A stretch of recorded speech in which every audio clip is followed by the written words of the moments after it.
The activities of the border police are not only concerned with policing the borders of the European Union.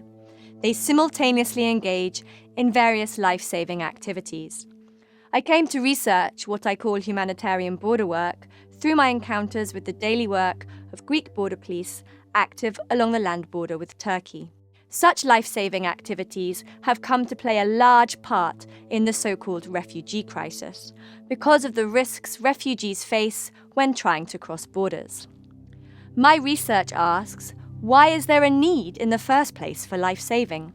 And what effects does this need for life-saving have on the activities around and the geographical location of the border? Humanitarian border workers are active in many fields, from search and rescue at sea and in the mountains, and the provision of basic humanitarian needs in various camp spaces.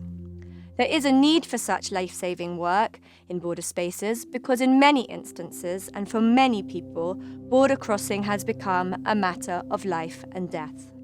Because the EU denies access to safe and legal routes and forms of transportation.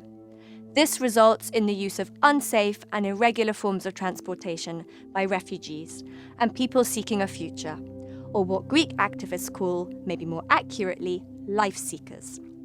These life seekers are forced to use smugglers, leading to increased risks and the subsequent need for life-saving interventions by border workers.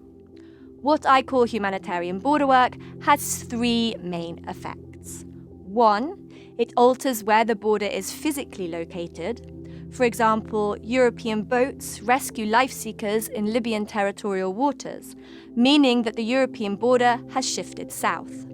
Two, humanitarian border work introduces new activities. Not only search and rescue at sea, but also, for example, the provision of bus services. Médecins Sans Frontières ran a bus service across the island of Lesbos because the walk along the road was too dangerous and threatened lives. 3.